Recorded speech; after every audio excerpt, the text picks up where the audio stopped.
Mari kita bersatu di dalam doa. Bapa di dalam surga, persiapkanlah hati dan pikiran kami untuk mendengarkan firman-Mu. Kami percaya bahwa Engkau masih berbicara sampai hari ini melalui Roh-Mu, dan Roh-Mu berbicara kepada kami melalui firman-Mu yang tertulis. Kiranya Tuhan yang mencerahkan pikiran kami, supaya ketika kami membaca firman-Mu dan mendengarkan penjelasannya, kami mendengarkan Roh Kudus berbicara kepada kami. Kami mendengarkan Roh-Mu mengajar kami. Karena kami adalah domba-domba-Mu, kami adalah murid-murid-Mu yang sampai hari ini terus belajar mengenai kehendak-Mu. Kami tidak boleh hidup menurut apa yang kami anggap benar. Kami harus hidup menurut apa yang Tuhan anggap benar. Karena hanya jalan Tuhan yang layak untuk diikuti. Kalau kami tidak mengetahui jalan Tuhan, dan kalau kami memaksa mengikuti jalan kami, maka sebenarnya kami akan dibawa kepada jalan-jalan yang salah oleh dunia ini. Kami menyerahkan waktu yang akan kami gunakan, yang akan berjalan di hadapan kami, dan kami menyerahkan diri kami masing-masing. Kiranya Engkau membuat hati kami menjadi tanah yang subur untuk ditaburi oleh firman-Mu. Hanya dalam nama Tuhan Yesus kami berdoa. Amin. Salah satu disiplin rohani yang harus dimiliki orang Kristen adalah menggunakan waktu. Itulah sebabnya tema kita hari ini adalah pergunakanlah waktu yang ada. Mari kita bersama-sama membuka Efesus 5 ayat 16. Efesus 5 ayat 16. Tema kita hari ini diambil dari Efesus 5 ayat 16. Mari kita membacakan ayat ini 2 kali bersama-sama.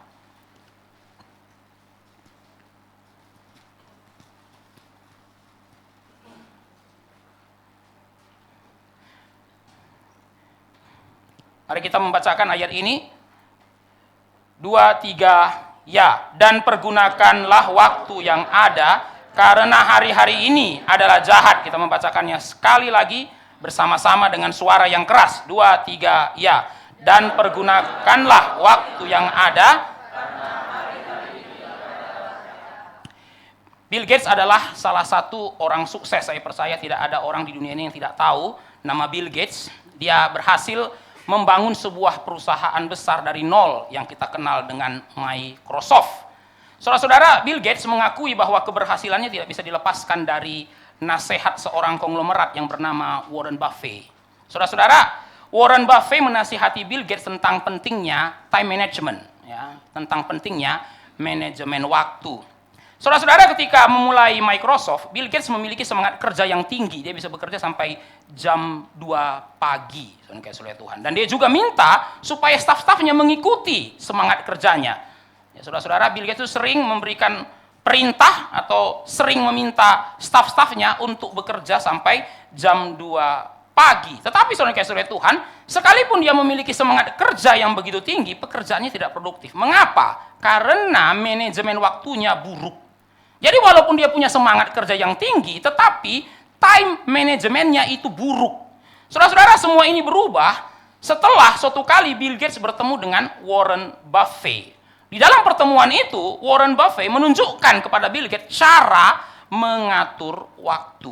Cara mengatur waktu, saudara-saudara. Ya, saudara-saudara, sebelum Bill Gates menjadi konglomerat, ya Warren Buffett sudah menjadi konglomerat. Itu sebabnya saudara-saudara Tuhan, Warren Buffett menasihati Bill Gates bahwa dia harus memiliki time management atau good time management. Saudara-saudara, bagi Bill Gates ini adalah suatu pelajaran yang berharga di dalam hidupnya.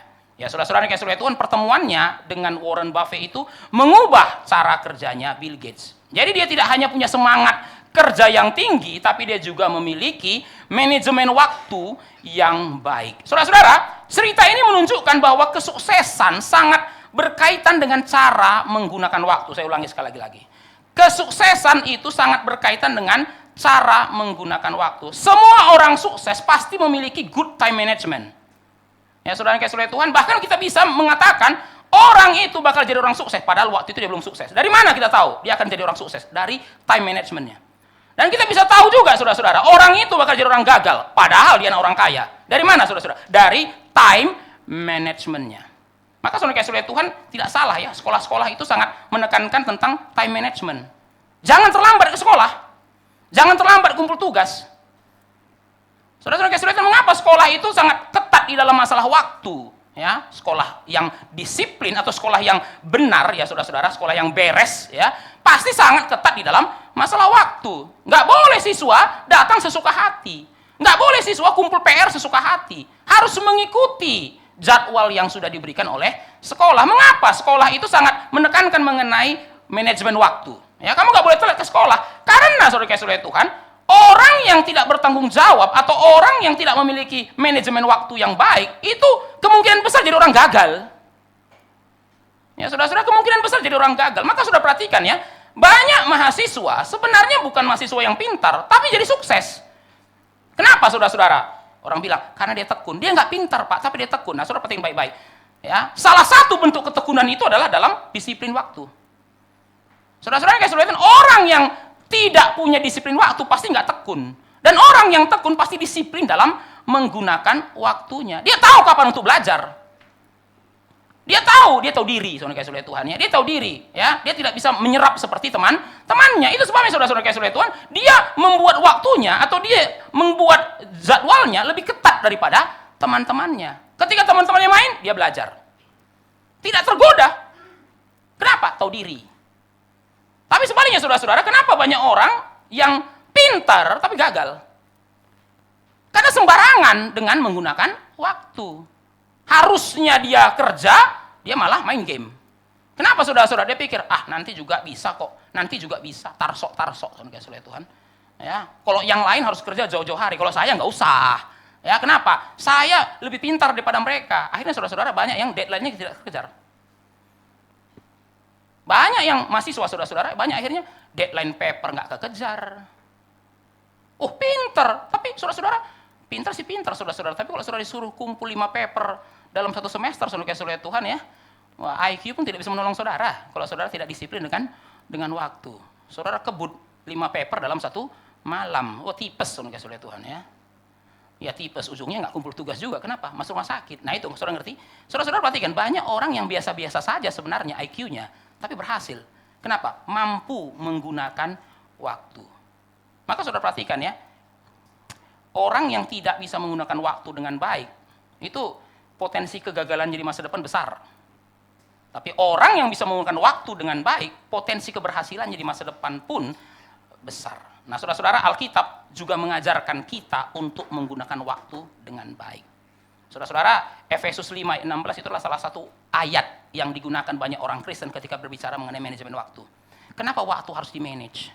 Ya karena Efesus 5:16 mengatakan, pergunakanlah waktu yang ada. Pergunakanlah waktu yang ada. Nah, saya mengajak saudara-saudara untuk memperhatikan 2 kata dari kalimat ini. Pergunakanlah waktu yang ada. Ada 2 kata yang kita perlu perhatikan. Yang pertama, kata pergunakan. Ya saudara-saudara, kata pergunakan. Dan yang kedua, kata waktu. Mari kita mulai dari kata yang pertama, pergunakan. Nah, saudara-saudara, bahasa Yunani itu exagorazo. Exagorazo. Nah, saudara-saudara yang kasih Tuhan, exagorazo itu berasal dari kata agora. Agora itu dalam bahasa Yunani.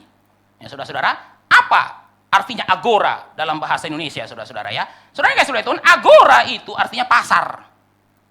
Pasar, tempat orang berjual beli. Nah, apa artinya exogorazo? Exogorazo sebenarnya bukan sekedar menggunakan, artinya bukan sekedar menggunakan.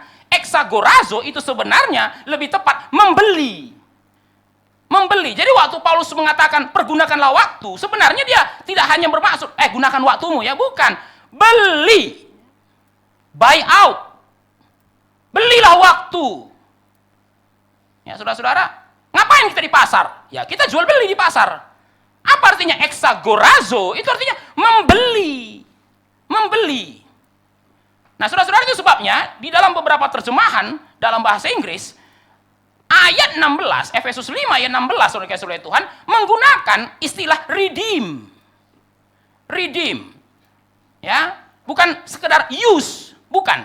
Tapi redeem the time. Menebus waktu. Ya, saudara-saudara, menebus itu kan ya identik dengan penggadaian ya, saudara Tuhan ya. Saudara-saudara, kan di pegadaian itu saudara-saudara kan itu kan terjadi terjadi aktivitas tebus-menebus, ya. Sudah dimasukkan, lalu ingin dikeluarkan. Nah, bagaimana sesuatu yang sudah dimasukkan ke pegadaian bisa dikeluarkan? Ditebus. Dan bagaimana ditebus oleh Tuhan? Ya dibayar, harus dibayar. Ya saudara-saudara, harus bayar. Nggak bisa barang yang sudah masuk pegadaian keluar kalau nggak dibayar. Ya saudara-saudara, nah itulah yang namanya menebus. Ya, jadi Paulus mengatakan, tebus waktu itu. Jadi bukan hanya sekedar gunakan waktu itu. Nah, saudara-saudara yang kasih oleh Tuhan, supaya kita bisa mengerti tebus itu lebih mudah lagi adalah kita bisa melihat dalam terjemahan English Standard Version. Kata exagorazo dalam English Standard Version diterjemahkan menjadi make the best use of it. Nah, saudara-saudara ya, nah itu. Make the best use of it. Artinya maksimalkan. Saudara-saudara, kita sama-sama punya 24 jam. Tapi tidak sama-sama menggunakannya dengan maksimal. Ya, sama-sama 24 jam. Tapi saudara-saudara sama-sama menggunakannya maksimal enggak? Itu yang beda, itu yang membedakan. Itu yang membedakan saudara dengan orang-orang yang sukses, saudara oleh Tuhan ya. Kita dengan Bill Gates sama-sama punya 24 jam. Tapi yang membedakan apa saudara oleh Tuhan? Ya, cara Bill Gates menggunakan 24 jamnya enggak sama dengan cara kita menggunakan 24 jam kita. Ya saudara-saudara, kita sama-sama punya 365 hari 1 tahun. Tapi bedanya saudara oleh Tuhan, dalam 1 tahun Bill Gates menggunakan 365 harinya menghasilkan berapa triliun. Saudara-saudara, kita menggunakan 365 hari kita bukan mendapatkan, menghabiskan saudara oleh Tuhan ya. Nah, jadi saudara perhatikan ya, cara kita menggunakan waktu itu bisa menunjukkan kita ini orang bodoh atau orang bijaksana. Nah, maka saudara perhatikan ayat 15. Coba saudara lihat ayat 15 sebelum ayat 16 ya. Ayat 15. Mari kita lihat ayat 15. Ayo kita baca bersama-sama. 2, 3, ya. Karena itu perhatikanlah dengan seksama bagaimana kamu hidup. Janganlah seperti orang bebal, tetapi seperti orang arif. Bebal dan arif itu bahasa Inggrisnya unwise dan wise. Perhatikanlah bagaimana kamu hidup. Siapa kamu di situ? Orang Kristen. Ya. Siapa orang bebal? Orang tidak percaya. Orang Kristen di Efesus hidup bersama dengan orang tidak percaya di Efesus. Apa yang membedakan orang Kristen di Efesus dengan orang tidak percaya? Oh, orang Kristen percaya Yesus, orang tidak percaya Yesus. Tentu saja saudara-saudara, itu perbedaan yang benar, ya. Apa yang menjadikan orang Kristen berbeda? Ya, karena satu percaya Yesus, satu tidak. Tapi saudara Tuhan, Paulus mengatakan, tidak cukup kamu hanya percaya Allah yang berbeda. Kamu juga harus memiliki cara hidup yang berbeda. Perhatikanlah dengan seksama bagaimana kamu hidup. Kalau kamu mengaku percaya kepada Yesus, apakah cara hidupmu berbeda dengan orang yang tidak percaya Yesus? Ya, saudara Tuhan, saya ulangi saudara-saudara ya. Paulus mau mengatakan bahwa sebagai orang Kristen tidak cukup kalau kita hanya berbeda dalam hal doktrinal dengan orang yang tidak percaya. Tapi kita juga harus memiliki perbedaan dalam hal etikal. Ya, saudara-saudara. Nah, saudara-saudara kasih oleh Tuhan, secara sederhana kan orang mengatakan begini, right believing harusnya menuntun kepada right living. Ya. Right believing itu harusnya menuntun pada right living. Nah, saudara-saudara, kita orang Kristen kan mengatakan, oh kita punya right believing. Kita percaya kepada Allah yang benar, ya. Kita punya doktrin yang benar. Maka Paulus tanya, kalau kamu punya doktrin yang benar, hidupmu benar enggak? Kalau doktrinmu berbeda dengan orang-orang tidak percaya, oh kami mempercayai hal yang berbeda dengan orang yang tidak percaya. Oke, apakah cara hidupmu berbeda dengan orang yang tidak percaya? Dan salah satu cara hidup yang berbeda itu apa? Menggunakan waktu. Perhatikan cara hidupmu. Apakah? Perhatikan cara hidupmu. Jangan kayak orang bebal, tapi jadi orang arif. Dan aplikasinya salah satunya apa? Dan pergunakanlah waktu yang ada. Maka saudara-saudara dikasihi oleh Tuhan, kalau kita mengaku sebagai orang Kristen, kalau kita mengaku percaya kepada Yesus Kristus sebagai Tuhan dan Juru Selamat kita, maka harusnya cara kita menggunakan waktu juga berbeda. Dan dari cara kita menggunakan waktu, orang bisa menilai kita ini orang bijak atau orang bebal. Ya, saudara-saudara, nah saudara kasih oleh Tuhan, kita nggak usah pakai standar Kristen dulu lah ya, pakai standar dunia saja. Orang juga tahu, ya, Bill Gates itu orang bijak. Ya, saudara-saudara yang kasih Tuhan, Bill Gates orang bijak. Mana lebih bijak? Bill Gates daripada mahasiswa yang satu semester kerjanya tidur terus, orang kasih Tuhan. Ya pasti lebih bijak Bill Gates lah, saudara-saudara ya. Bill Gates menghasilkan sekian juta dolar, sementara mahasiswa yang tidur terus selama satu semester, saudara kasih Tuhan, jangankan menghasilkan, DO iya. Ya, pas kuliah tidur, pas ujian tidur, saudara kasih Tuhan ya, tidur terus, itu kan ya. Saudara-saudara, ya Bill Gates memang bukan orang percaya, saudara kasih Tuhan ya, tapi orang mengatakan, ya jangan jadi kayak mahasiswa itulah ya, ya jadi kayak Bill Gates lah. Ya. Nah, saudara-saudara kasih Tuhan, itu yang kita bisa lihat ya, mengenai exagorazo, agora, beli, tebus, make the best use of it. Ya, make the best use, maksimalkan. Ya saudara-saudara yang kasih oleh Tuhan, ya ini juga berlaku untuk uang ya, saudara-saudara. Saudara yang kasih oleh Tuhan, sama-sama punya uang, bahkan sama-sama punya uang dalam jumlah yang sama, saudara kasih oleh Tuhan, tapi bisa ketahuan mana yang goblok, mana yang pinter, saudara kasih oleh Tuhan ya. Kalau yang goblok, saudara kasih oleh Tuhan ya, uang yang sama habis. Kalau yang pinter, uangnya nggak habis, nambah iya. Kenapa? Karena dia menggunakan uang itu semaksimal mungkin. Ya saudara-saudara, semaksimal mungkin. Maka saudara kasih oleh Tuhan, ada orang itu menggunakan uang paling jauh hanya menabung. Oh, dia tidak spending, dia saving. Oh, lebih bijak ya saudara-saudara ya. Mana lebih bijak? Orang yang hanya saving atau orang yang spending? Ya lebih bijak yang saving lah. Ya, hemat pangkal kaya. Nggak benar juga saudara-saudara, sampai hari ini nggak banyak orang yang kaya karena berhemat. Ya, saudara perhatikan, mahasiswa itu hemat. Kaya enggak? Ya saudara-saudara, hemat sih. Kaya enggak, ya kan? Sakit iya. Malah jadi miskin, saudara-saudara ya. Karena hematnya, ya supaya uang kirimannya cukup, malah uang kiriman enggak cukup. Kenapa saudara-saudara? Saking hemat mah. Ya, mah, wah, hemat lagi saudara-saudara. Opname, ujung-ujungnya saudara-saudara lebih mahal daripada kirimannya. Ya, hemat pangkal kaya. Nah, saudara perhatikan ya, mana lebih bijaksana, spending atau saving? Ya banyak orang bilang, jangan habis-habiskan uang, jangan boros-boros, banyak nabung. Nah, tentu saja ya, saudara-saudara ya, orang tua pun lebih senang kalau anaknya saving kan daripada spending. Tapi saudara-saudara, ada yang lebih tinggi lagi daripada saving, apa? Investing. Saudara-saudara saving, uang saudara nggak nambah, tapi nilai uang saudara turun iya, Tuhan ya, nilai uang saudara turun iya. Ya saudara-saudara, makanya ada yang bilang, yang lebih bijaksana apa? Invest. Tapi saudara-saudara, mana lebih aman? Saving atau investing? Ya saving, saudara Tuhan ya. Saving. Kenapa? Ya memang nilai uang bisa turun, tapi resikonya bisa dikatakan minim lah. Tapi kalau investing, salah-salah invest, saudara Tuhan, bodong. Ya kan? Nah ya, bukannya nambah, saudara-saudara, utang. Nah ngerti saudara-saudara ya. Jadi saudara Tuhan, spending, saving, invest. Nah saudara perhatikan, jadi cara menggunakan uang saja bisa menunjukkan orang itu bijak atau tidak. Invest, oke, invest dalam apa? Wah ini juga menunjukkan bijak atau tidak. Ya saudara-saudara Tuhan, invest dalam apa? Ya, nah saudara-saudara, orang yang bijak itu tahu invest dalam bidang apa. Ya saudara-saudara, itu. Nah, itu untuk uang. Waktu juga sama. Sama-sama punya 24 jam, tapi cara menggunakannya bisa berbeda.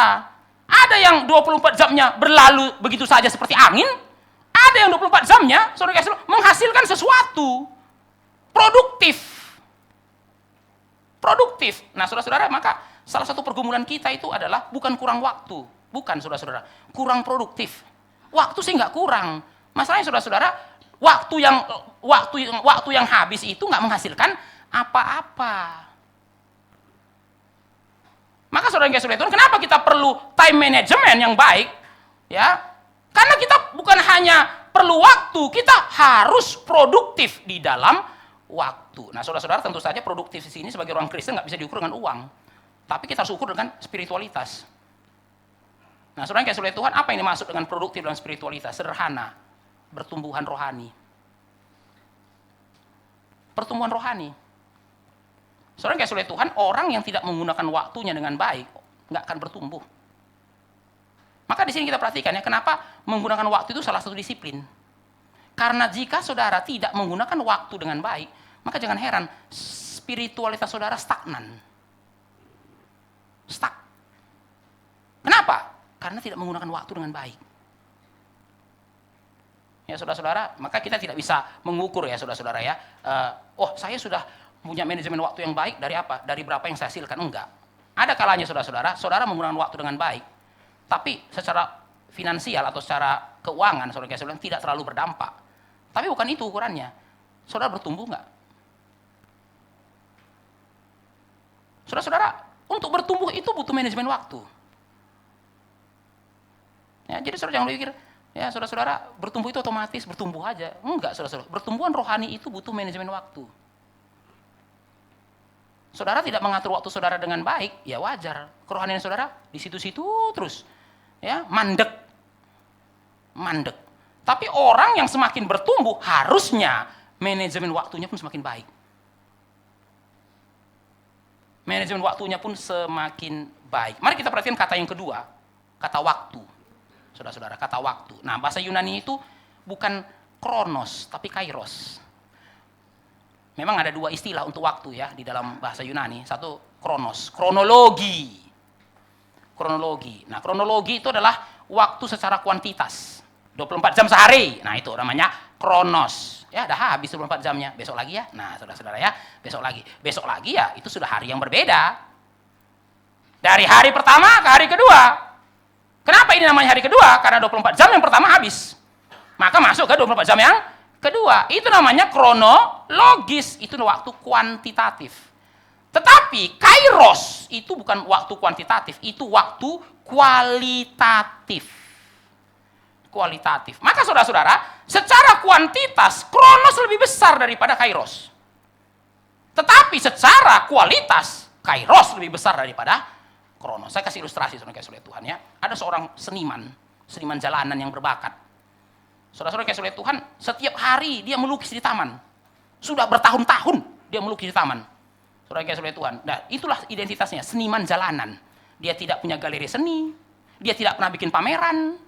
Ya, kerjanya ngelukis, dia berbakat. Tapi karena dia tidak punya galeri, dia tidak punya koneksi, maka saudara-saudara kerjanya cuma ngelukis. Kalau ada orang lewat beli, ya, kadang beli dengan murah, kadang beli dengan mahal, ya lukisannya bagus tapi dia bokeh, saudara kasih oleh Tuhan, maka dibilang orang 50.000 aja ya. Ya udahlah daripada nggak ada, jual saudara kasih oleh Tuhan. Padahal harga lukisannya sebenarnya bukan 50.000. Nilai lukisannya bisa 5 juta, tapi karena kelaparan, jual.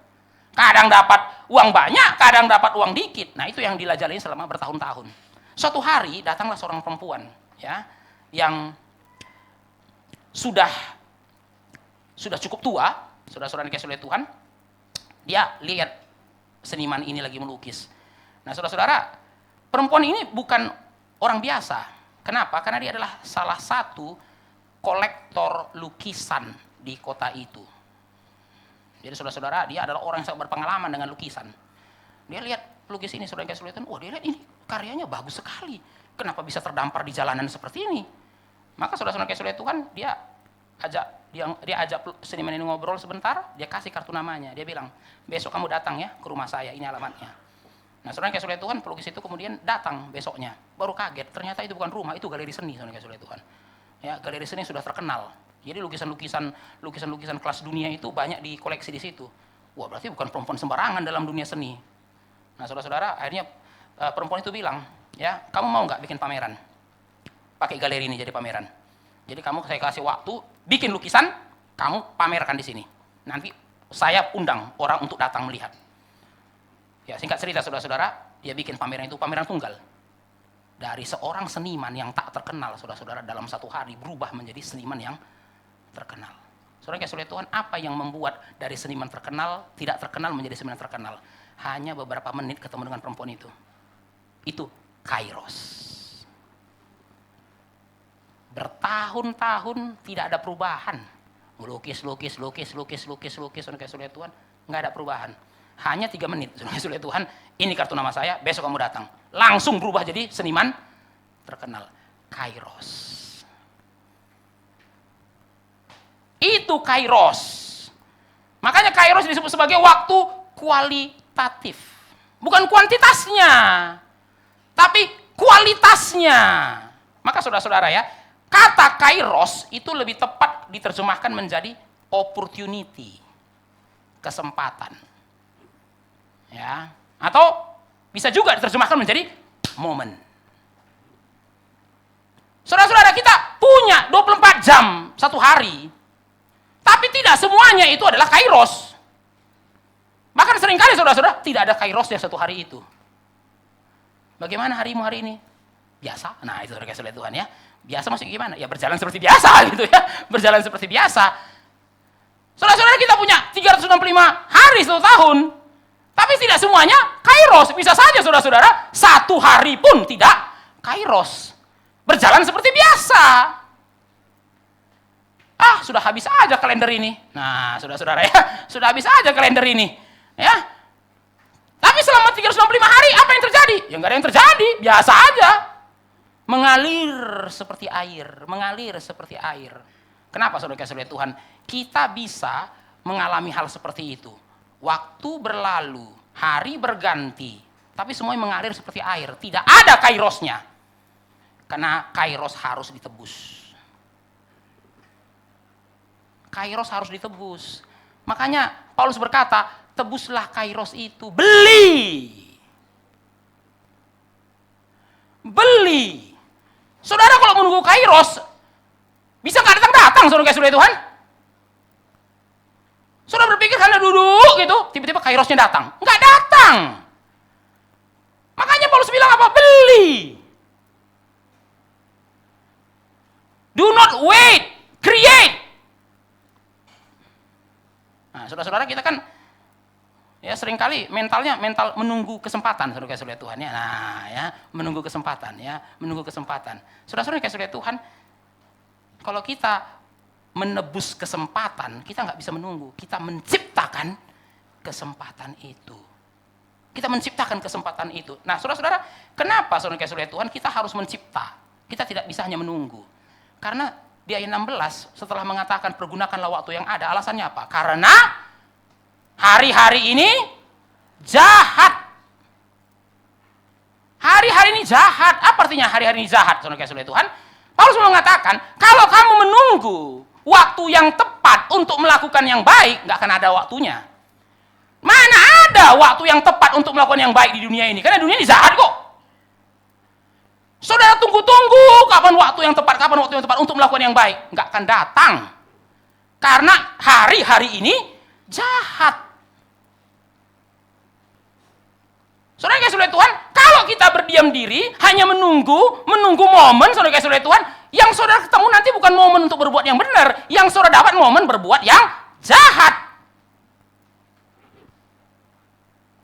Maka saudara-saudara kita harus hati-hati ya dengan prinsip hidup kesera-sera, whatever will be, will be.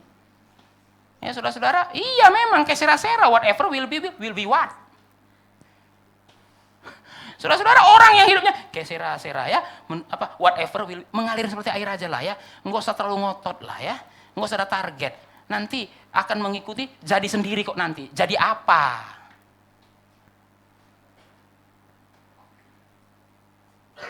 Jadi apa?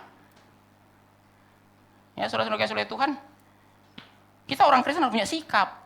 Kita yang menentukan mau jadi apa. Kita nggak boleh ikut dunia ini. Kita yang mengambil sikap. Ya, mau jadi apa? Atau lebih tepatnya, Tuhan mau saya jadi apa? Saudara kalau tunggu dunia ini memberikan momen, ya dunia ini bilang nggak akan ada. Nggak akan ada. Ya, dalam dunia yang sudah jatuh ini, saudara-saudara Tuhan, tidak akan pernah ada momen untuk berbuat yang baik, kecuali saudara yang decide. Jadi kalau saudara-saudara tanya, Pak, kapan sih bisa kita mulai untuk bersaat teduh? Kok kayak nggak ketemu momennya? Loh, salah saudara-saudara Tuhan ya. Saudara menunggu momen untuk bersaat teduh, dunia tidak akan pernah memberikannya kepada saudara. Ya, saudara jangan bilang, oh saya tunggu ya Pak, sampai nanti pekerjaan saya lebih longgar. Omong kosong saudara-saudara Tuhan. Bukan pekerjaan saudara yang padat. Dunia ini memang jahat. Dunia memang jahat. Oh Pak saya belum bisa lah ke gereja Pak, kenapa? Masih banyak kerjaan di rumah, sampai kapanpun masih banyak kerjaan di rumah. Kecuali saudara yang putuskan. Putuskan. Maka saudara kasih Tuhan, semuanya itu akan ada waktunya. Semua itu bisa ada waktunya kalau saudara memutuskannya. Saudara-saudara, ada orang tua bilang, aduh saya belum ada waktu untuk main-main sama anak, nantilah ya. Sekarang ditahan-tahan dulu, nanti kalau semuanya sudah ada, uang sudah banyak, pasti mereka senang kok sama saya. Uang saya banyak, nanti saya ajak jalan-jalan. Tapi sekarang belum lah, untuk mereka belum bisa jalan-jalan lah sama mereka, belum bisa main-main sama anak lah. Tunggu, tahan saja. Itu saudara kasih oleh Tuhan. Saudara-saudara, jangan lupa ya, dalam dunia yang jahat ini saudara kasih oleh Tuhan, tidak akan ada kesempatan untuk main sama anak. Saudara tahu itu baik? Baik. Ya masalahnya dunia ini jahat. Justru dia tidak akan memberikan ruang bagi saudara melakukan yang baik. Nah saudara-saudara yang kasih oleh Tuhan, kesempatan itu tidak bisa hanya ditunggu. Tapi dia harus diciptakan. Diciptakan. Saudara harus memutuskan. Now or never. Tapi kalau saudara-saudara terus, tapi pak, saudara never. Nah, saudara kasih oleh Tuhan ya itu ya, saudara-saudara ya. Kalau saudara, tapi kan pak, itu never saudara kasih oleh Tuhan ya. Tapi kalau saudara bilang, now, dah.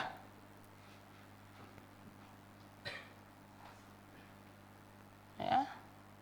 Saudara-saudara, tapi saudara kasih oleh Tuhan, waduh, itu nggak akan pernah ya, itu never saudara kasih oleh Tuhan ya. Jadi itu cuma pilihan now or never. Now, ya now, sekarang. Tapi kalau saudara bilang, nggak bisa pak, begini, never. Nah saudara-saudara menarik sekali ya, di dalam mitologi Yunani, kesempatan itu digambarkan seperti seorang dewa. Jadi saudara-saudara di Yunani itu ada personifikasi dari kesempatan, dan sering digambarkan sebagai seorang dewa yang masih muda. Nah saudara-saudara, wajah dewanya ini saudara-saudara jelek. Saudara kasih oleh Tuhan ya, kenapa? Karena rambutnya panjang di jidat. Jadi saudara-saudara dia gondrong tapi dijidat. Belakangnya botak. Terus bersayap. Itulah gambaran dari dewa kesempatan. Dan nama dewa ini Kairos. Saudara-saudara kasih lihat kenapa ya orang Yunani bikin gambar dewa kesempatannya itu gondrong di jidat, botak di belakang, bersayap. Nah yang pertama, bersayap artinya dia terbang dengan cepat. Yang kedua, saudara hanya bisa tangkap kalau dia masih di depan. Kalau dia sudah lewat, nggak ada rambut yang bisa dipegang.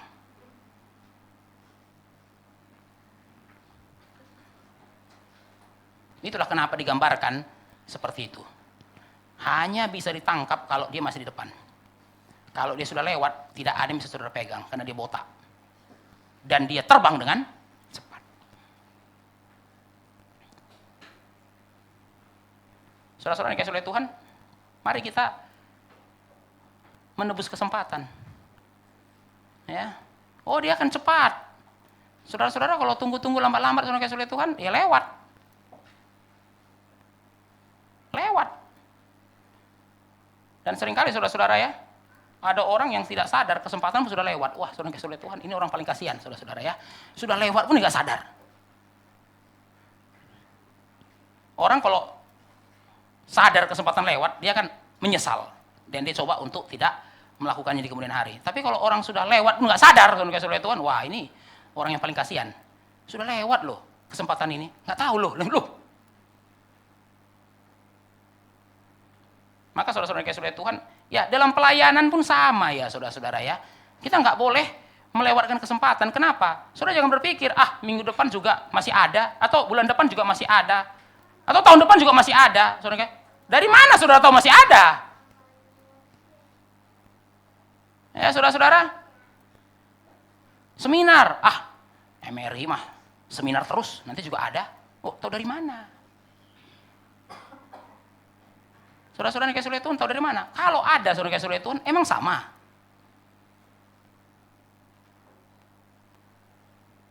Saudara-saudara, ya speak. Saudara kasih oleh Tuhan, ya speak itu dilakukan 1 tahun berkali-kali. Tapi sudah yang berpikir, nggak usah lah speak yang kali ini, nanti juga ada lagi. Tapi kan sudah beda tema.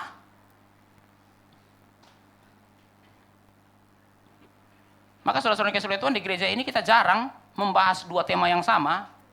Kita jarang membahas satu tema yang sama dua kali. Kenapa? Untuk mengajar jemaat mengerti kairos. Mengerti kairos. Ya. Oh iya, ada seminar lagi, tapi temanya beda. Saudara-saudara, kadang-kadang ada jemaat bilang, Pak, tema yang kemarin diulangi lagi dong. Saudara-saudara, tidak akan diulangi. Hanya diulangi di kota yang lain. Jadi kalau saudara mau mendengar yang saudara lewatkan, saudara pergi ke kota itu. Ya, kenapa? Supaya kita menghargai kairos. Waktu seminar itu diadakan, kenapa nggak datang? Ya, ada pengucapan, Pak. Ya, loh, ya kan saudara-saudara ada pengucapan, Pak. Nah itu. Ya, misalnya nggak datang hari ini saudara-saudara Tuhan kan? Nah, ya kan? Ya. Saudara-saudara, kan mungkin dia berpikir, minggu depan juga masih seri disiplin rohani. Kan temanya sudah beda. Ya. Untung ada YouTube-nya ya. Ya, saudara-saudara.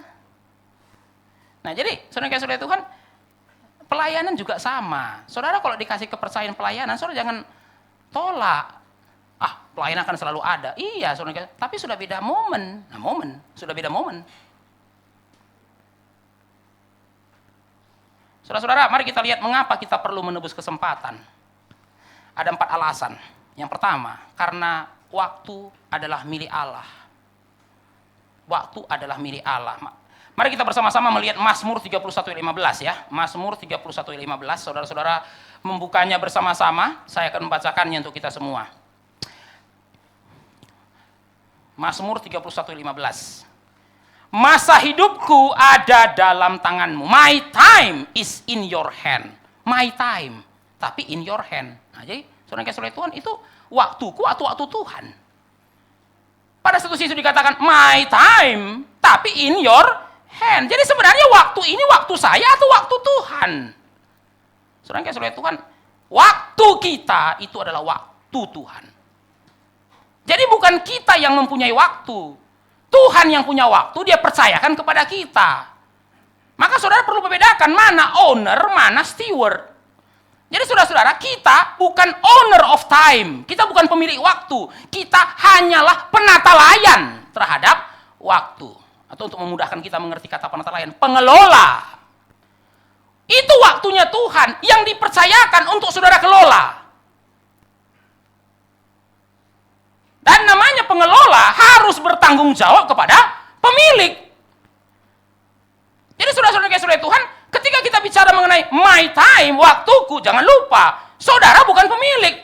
Saudara cuma pengelola. Saudara dititip.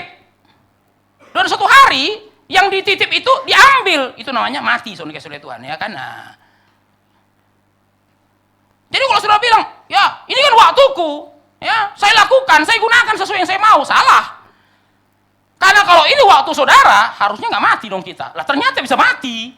Artinya apa? Ya saudara diingatkan, waktunya sudah habis.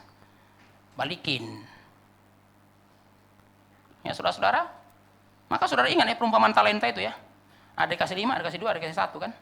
Untuk sementara itu pemilik.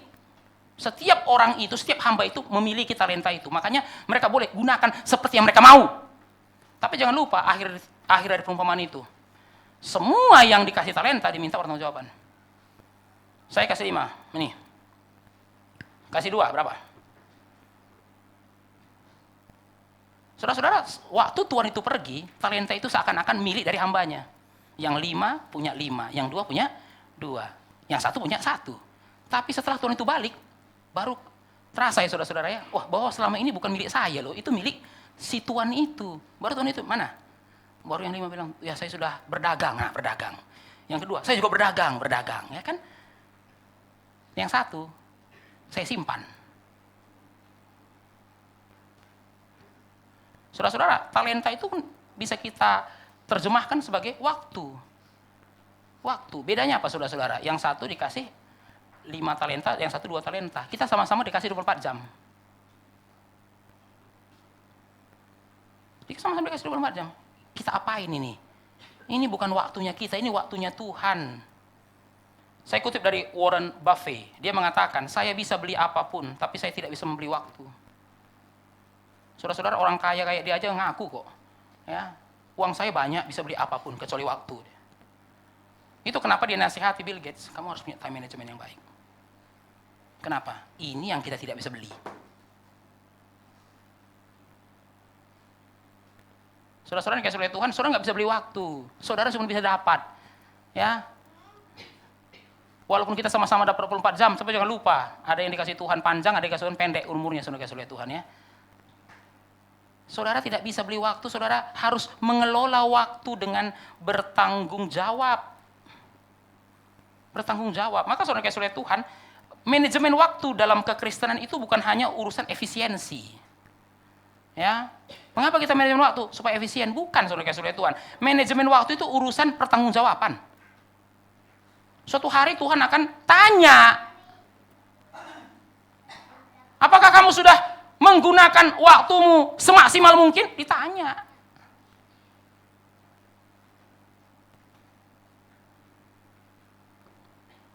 Yang kedua, karena waktu berkaitan dengan kehendak Allah. Saudara-saudara ya, waktu berkaitan dengan kehendak Allah. Nah, di sini kita melihat ada kaitan antara waktu dan kekekalan.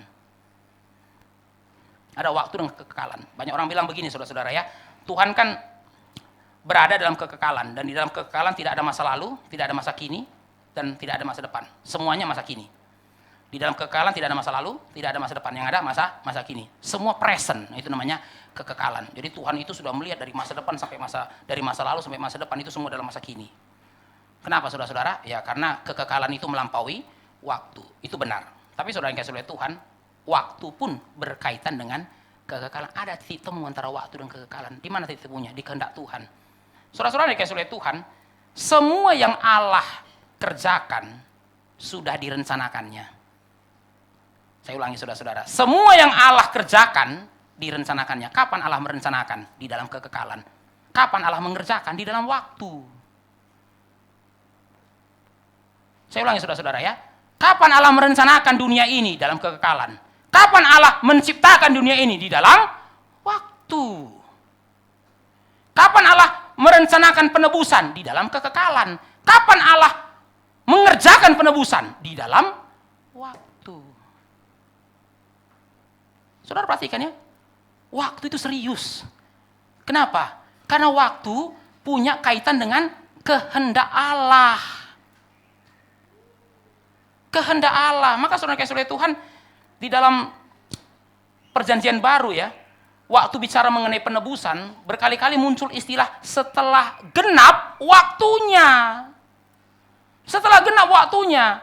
Ya, misalnya Galatia 4 ayat 4, saudara tidak perlu buka, tapi dalam Galatia 4 ayat 4, Paulus berkata, setelah genap waktunya, Allah mengutus anaknya, lahir dari seorang perempuan. Kenapa Yesus lahir pada waktu itu? Kenapa enggak sebelumnya? Kenapa enggak sesudahnya? Karena itu adalah kehendak Allah. Setelah genap waktunya, butuh ribuan tahun. Kapan Allah merencanakan Yesus datang? Dari kekekalan. Tapi kapan Yesus datang? Ribuan tahun kemudian. Menarik, saudara-saudara ya. Yesus enggak datang begitu Adam dan Hawa makan buah pohon itu. Enggak juga. Padahal dosa sudah terjadi berapa ribu tahun yang lalu itu. Tuhan hanya bilang kepada Adam dan Hawa akan datang keturunan perempuan. Tapi Yesus belum datang. Kapan Yesus datang? Ribuan tahun kemudian. Itu sudah lewat Nuh, sudah lewat Abraham, sudah lewat Musa, lewat Daud, sudah lewat semuanya itu. Wah, jauh sekali. Ribuan tahun kemudian baru genap waktunya. In the fullness of time. Saudara perhatikan, jadi antara waktu dengan kekekalan ada titik temunya. Titik temunya apa? Kehendak Tuhan. Kehendak Tuhan sudah direncanakan dari kekekalan, baru dikerjakan di dalam waktu. Maka saudara-saudara, di sini kita bisa mengatakan sejarah itu apa sih? Apa itu sejarah? Ini kan mata pelajaran yang paling membosankan ya saudara-saudara ya. Apa itu sejarah? Mata pelajaran yang bikin kita ngantuk, saudara-saudara Tuhan ya kan. Saudara-saudara yang kasih oleh Tuhan, sejarah adalah perwujudan kehendak Allah dari kekekalan di dalam waktu. Itu sejarah. Sejarah adalah perwujudan kehendak Allah dari kekekalan di dalam waktu. Jadi Tuhan merencanakannya dari kekekalan, Tuhan mengerjakannya di dalam waktu. Itulah sejarah. Jadi saudara-saudara, tidak ada satu inci pun dalam sejarah ini yang tidak Tuhan yang kerjakan. Nggak ada. Ini sudah kita bahas saudara-saudara ya 2 minggu lalu di PD dan P hari Kamis. Ketetapan Allah dan predestinasi. Tidak ada di dalam dunia ini yang terjadi yang tidak Tuhan yang kerjakan. Dan tidak ada yang Tuhan kerjakan yang tidak Dia rencanakan.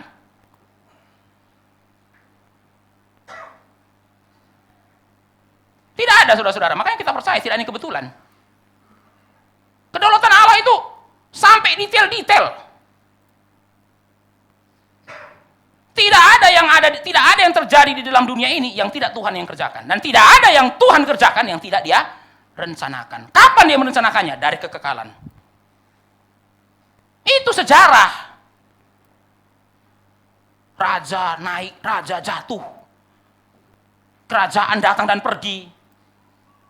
Tidak ada yang bikin Tuhan kaget. Nggak ada saudara Tuhan. Ya, kita mungkin kaget ya. Nggak nyangka. Bubar tuh negara. Tuhan sih nggak pernah mengatakan nggak nyangka. Saudara Tuhan. Loh, saya yang bikin kok, masa saya nggak nyangka juga gitu kan.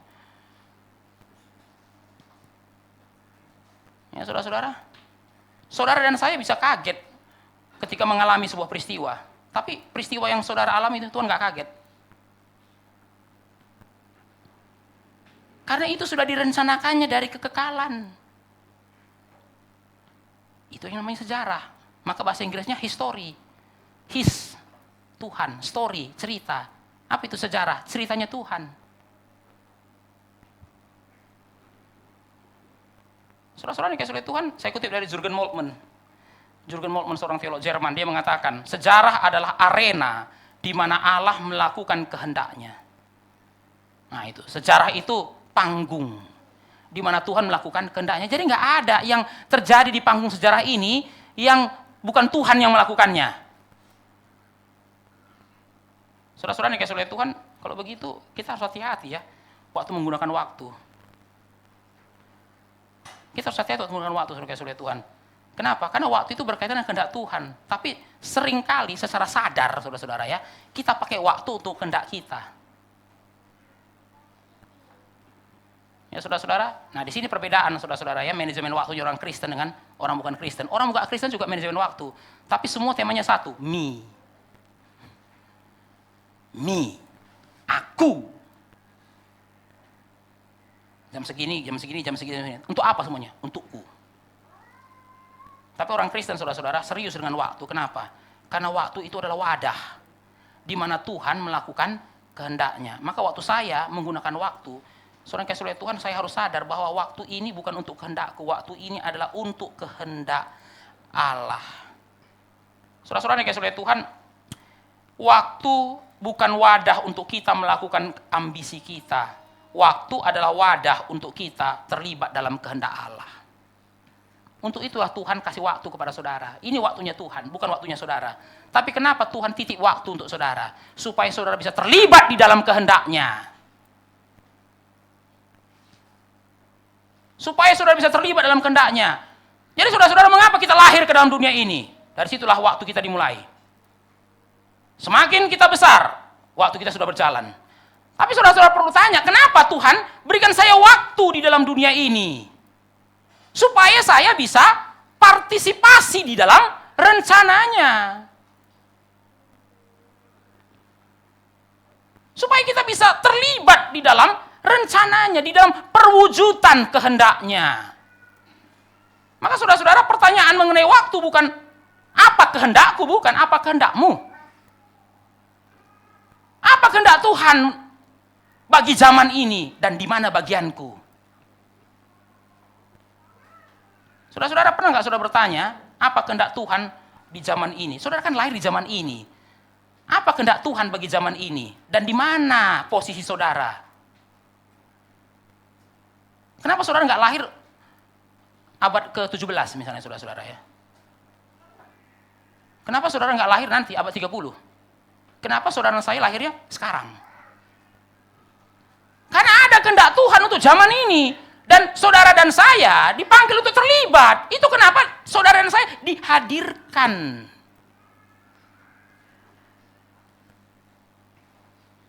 Maka saudara-saudara Tuhan, mari kita benar-benar serius dengan waktu. Yang ketiga, kenapa kita perlu mengatur waktu dan menebus waktu? Karena terbatas. Waktu itu terbatas, saudara-saudara Tuhan. Ya, memang Allah yang memiliki waktu dan kita ini pengelola waktu. Tapi saudara-saudara, waktu yang Tuhan berikan itu nggak sama. Ada yang panjang, ada yang pendek. Ya saudara-saudara, sumbu kita ini kan nggak sama panjangnya, saudara-saudara ya.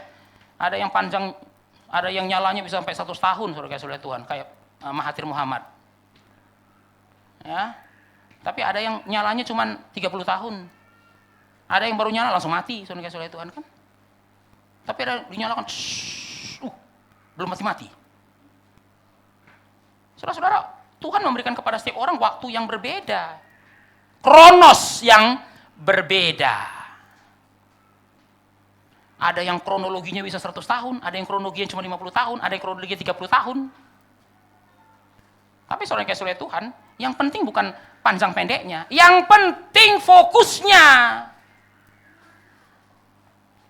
Saudara-saudara Tuhan, nggak ada gunanya kita punya umur yang panjang, tapi umur yang panjang itu tidak kita pakai untuk melakukan kehendak Tuhan, nggak ada gunanya. Loh, kenapa nggak dilakukan? Ya karena nggak tahu. Nah itu repot saudara-saudara ya. Tuhan kasih umur yang panjang, tapi kita nggak gunakan dengan kehendak Tuhan. Kenapa? Karena kita nggak tahu apa kehendak Tuhan. Jadi waktu berjalan ya berjalan aja, tapi saya nggak tahu Tuhan mau apa dengan hidup saya.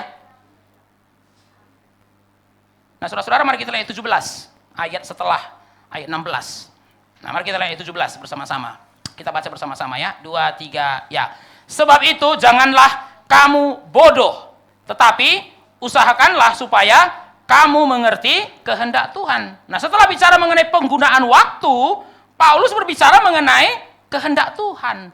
Jangan bodoh. Ya. Saudara ingat ayat 16, jangan kayak orang bebal.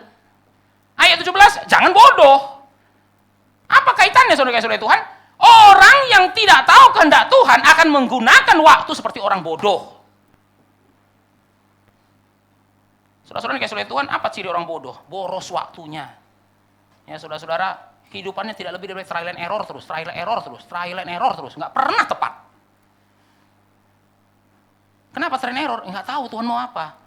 Itu seperti mahasiswa saudara-saudara 3 kali pindah jurusan. Ya, itu pun keempat kali masih mau pindah, tapi kampus bilang, kamu nggak bisa keempat kali, 3 kali sudah limit. Tapi saudara bisa bayangkan ya, tahun pertama kuliah, baru sadar, bukan passion saya. Pindah lagi, tahun kedua, wah ternyata jurusan ini hanya sesuai dengan passion saya, tapi tidak akan menjadi orang kaya. Ya, masuk lagi jurusan ketiga, ternyata jurusan ini bisa bawa jadi orang kaya, tapi ternyata capek. Ayo, saudara-saudara, jadi hidupnya pindah-pindah jurusan terus 3 kali, 3 tahun. Jadi 3 tahun, temannya tahun depan sudah wisuda, saudara Tuhan. Kenapa dia 3 tahun, temannya tambah 1 tahun lagi sudah wisuda? Lah, dia baru semester 1. Apa tema hidupmu ini? Saya bilang kan, ya uji coba Pak. Kenapa kamu bisa jadi sebodoh ini? Kok kamu jadi sebodoh ini? Karena nggak tahu kehendak Tuhan.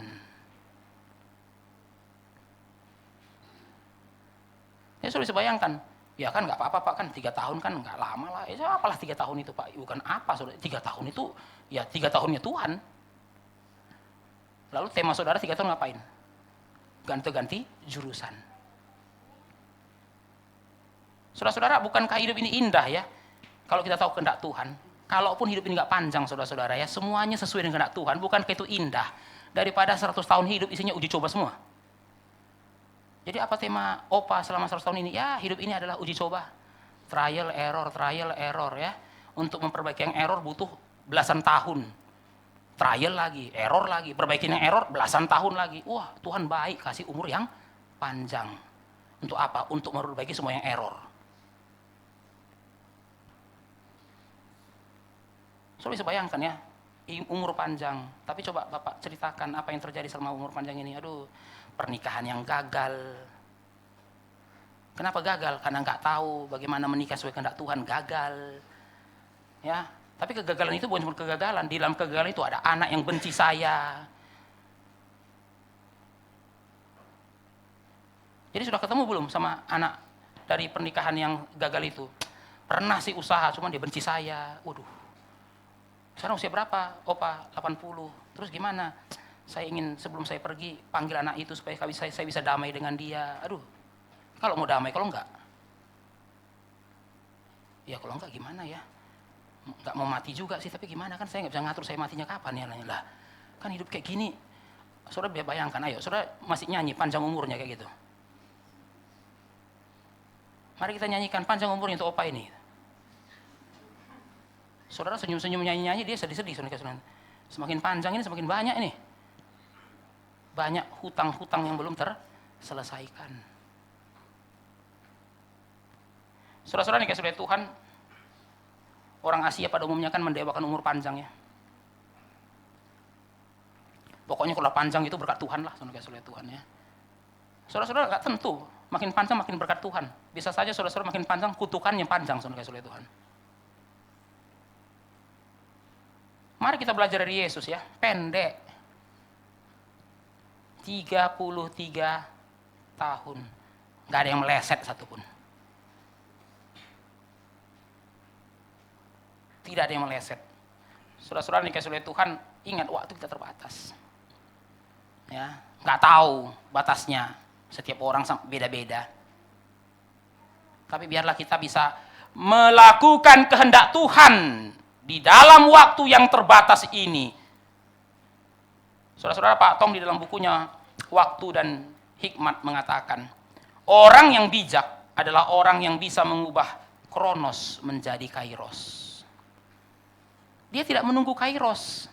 Dia mencipta Kairos itu. Dia ubah Kronos menjadi Kairos. Kenapa? Karena dia tahu apa yang Tuhan mau di dalam setiap jengkal perjalanan hidupnya. Keempat, kenapa kita perlu mengatur waktu? Karena dunia ini jahat. Saudara-saudara, dunia ini jahat. Saudara tidak bisa menunggu dunia ini memberikan saudara waktu yang tepat. Saudara yang harus mengambil sikap. This is the time. Karena kalau saudara-saudara membiarkan dunia ini mengatur, saudara kasih oleh Tuhan, saudara akan dibawa untuk melakukan yang jahat. Saudara-saudara, kata jahat pada ayat yang ke-16 itu bahasa Yunaninya adalah ponerai, yang artinya kejahatan moral. Di situ Paulus sedang menggambarkan budaya di mana jemaat Efesus berada. Paulus akan mengatakan, kamu lihat orang Efesus ini, ya inilah budaya mereka. Ya, maka cara mereka menggunakan waktu ya begini-beginilah. Kalian ya, kalau namanya orang Kristen tidak menggunakan waktu dengan bijaksana, budaya Efesus ini yang atur waktumu nanti. Saudara-saudara, ya pada zaman itu kan budaya Efesus mabuk, judi, pesta pora.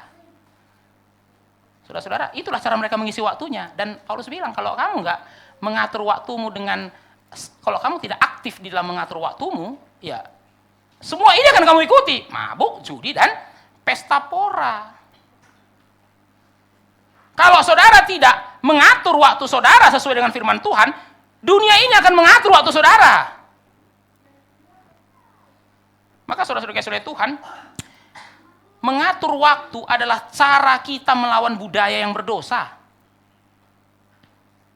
Maka saudara nggak bisa hidup ini mengikuti arus. Ya saudara mengikuti arus, saudara kasih oleh Tuhan, ya arus dunia berdosa ini nanti. Ya saudara-saudara,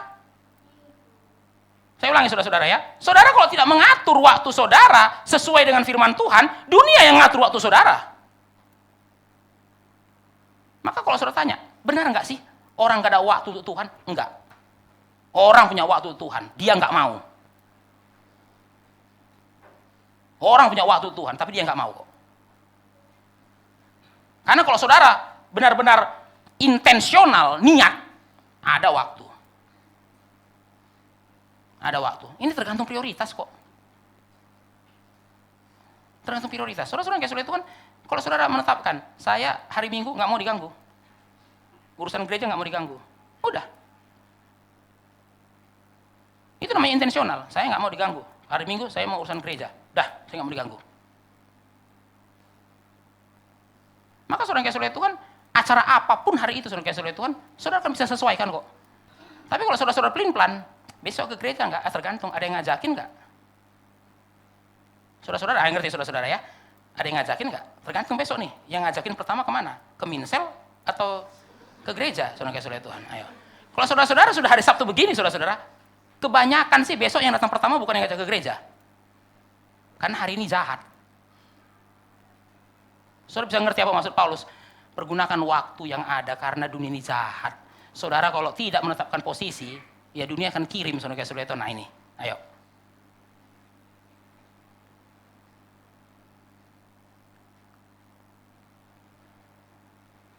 Ya saudara-saudara.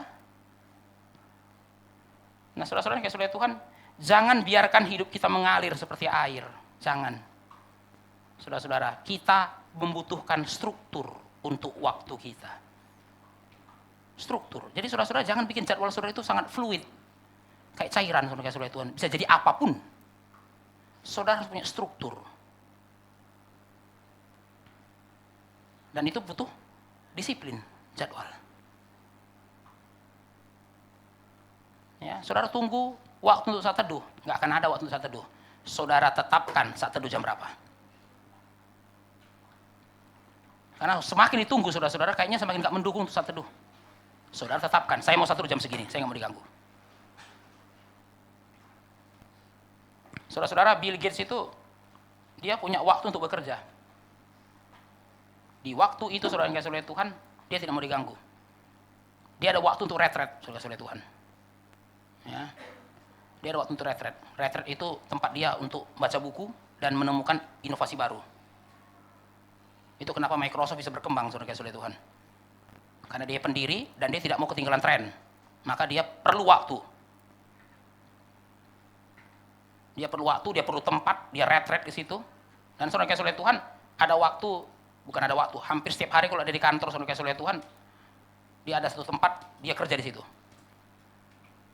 Dia sudah tetapkan 1 hari untuk kerja. Tapi soal menarik saudara-saudara Tuhan ya. Selesai jam itu, dia juga nggak mau diganggu urusan kantor.